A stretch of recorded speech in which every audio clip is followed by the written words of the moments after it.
Hi, I am going to talk about the two teachers I interviewed for my teacher interview assignment.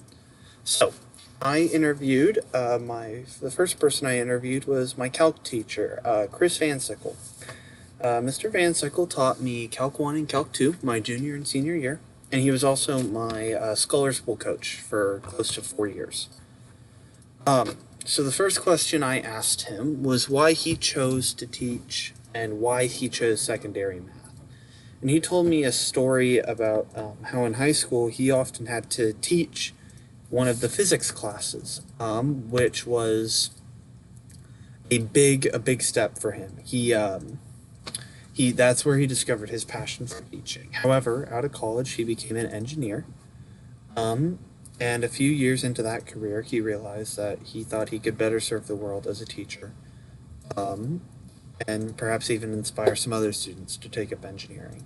I remember this. The first day of class, my junior year, he passed around a sheet of paper asking what our interests were, what our outside activities was, what our planned major was, and he said, "For everyone who is undecided, I strongly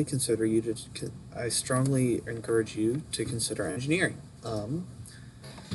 He pushed for that every year. Every year, that was his big spiel. Um, I asked him what his values. I also asked him what his values were as a teacher. And he said students should be challenged and held accountable for their learning. Teaching is not spoon feeding, and I remember that very clearly from his class period. You had to work for everything in Calc 1 and Calc 2. There was no gimmies. He taught it like it was a college course. And I'm really grateful for that. That that instruction was it made you work and it made you really treasure the knowledge you gained from the class. Um, so I also asked him what elements of effective instruction did he think were most important to apply to all student learning, and he said students should take part in the learning process. He brought up he used to show examples and then have students work similar problems on the board, and if they got it right, to copy it in their notes. I don't really remember him doing that, to be honest. I definitely remember working problems on the board, but I don't remember it being an integral part of every class period. It was something that we did occasionally, and that was that. Never never a huge part of the day. He did say that class shouldn't be bell to bell lecture, and that the students need to get out of their seats as much as possible. So, like I said, I do remember occasionally getting up to do problems, so there was that, and there was never a full lecture class period. He always spent maybe an hour lecturing, and then the last 30 minutes he would spend talking to students about homework questions, just answering questions in general. He would always have music playing during this time, and it was a good bonding experience for everyone in the class. Let's see. When I asked him how he motivated his students to learn, he did this in a couple ways. He pointed out that he did math jokes, card number tricks, and math humor. And I definitely remember that. Some of my fondest memories from his class are the ones where he would open class with a joke, or a card trick. He did a lot of card tricks, and I really enjoyed those. This was the gentleman who loved Mean Girls, the movie, just because there's a single calc scene in it, one calculus problem, and he wore pink every Wednesday because on Wednesdays Mean Girls wear pink apparently. Um, let's see, what else? What else? What else? I asked him if he thought he was a lifelong learner, and he answered yes, that he thought he was. He said that he never stopped researching and learning new ways to teach topics and refine his own teaching. And I remember that really well from his class. I took Calc 1 my junior year with him. And my senior year, second semester, I was a student aide for him. And the way he taught some of the topics that second time sitting in a Calc 1 class were wildly different than from how I remember them being taught when I went through it. And different in a good way. The students understood it more. It felt like a better way to teach the material. Plus, whenever he would take us to Scholars Bowl meets, when we were in the rounds, he was always when we were in the rounds or driving, he was always very engaging, very talkative. But there would be times when he would just have his nose in a new math book. He had a whole huge shelf of them on the back wall, and one of the things I also remember from my time as a student aide was he had me look through them for different practice problems to assign students, stuff that he hadn't used before. So yeah, he was constantly refining his techniques. I also asked him what philosophy of education he aligned with most and why. And he said that teaching should be student-centered. Students who take ownership are better motivated and have higher retention. And he definitely displayed that. He wasn't teaching up there for him. He was teaching 100% for us all the time. When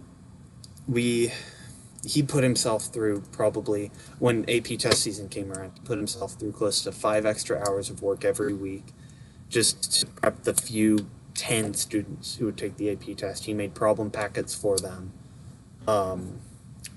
helped us work through them, would have us do corrections. It was incredibly rigorous, but he prepared us so well. So yeah, I'm so grateful to have him as a teacher. He's the teacher who made me fall in love with math. Without him, I don't think I would have ever, even with an interest in teaching, I wouldn't be teaching math. I would probably be teaching science or English or something like that. So for my second teacher, I interviewed Marvin Estes. Marvin Estes was my junior anatomy and physiology teacher, and he was the person who inspired me to teach. Not just to teach a certain subject, but just to teach in general. He had such joy in his life, and that was really wonderful to see for the student. When I asked him why he chose to teach, he said that he had always had that mindset, but not always as a teacher. He had originally wanted to be a coach, and he had coached for, I think, 10 years or so before he came to Capon, my high school, in 1976, where he started the first anatomy class with 8 people. Now there are close to 50 people enrolled in anatomy any given semester, multiple class periods. In fact, it is the only thing he teaches. He teaches probably 6 sections of anatomy and physiology every day.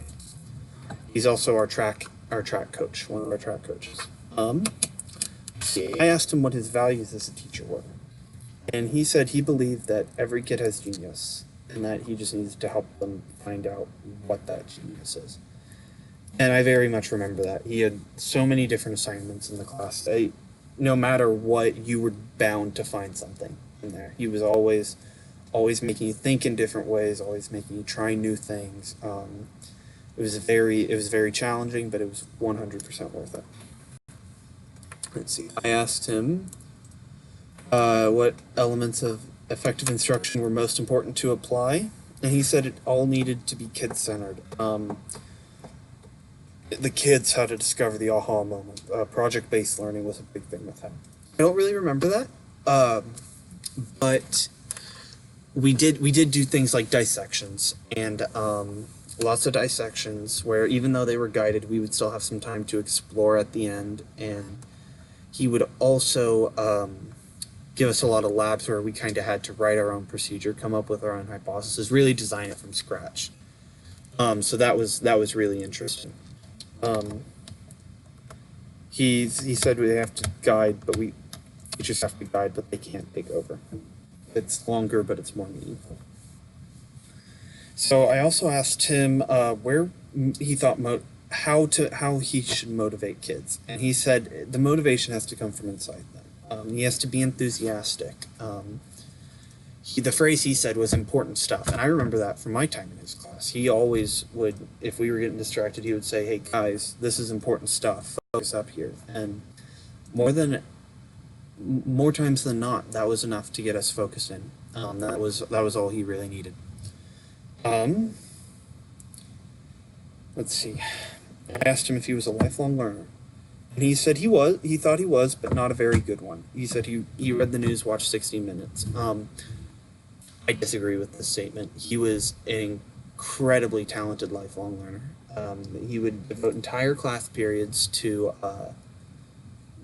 topics he had seen recently, that just out of the blue, new medicine stuff that he thought we would find entertaining, stuff that we could use to apply our anatomy and physiology knowledge.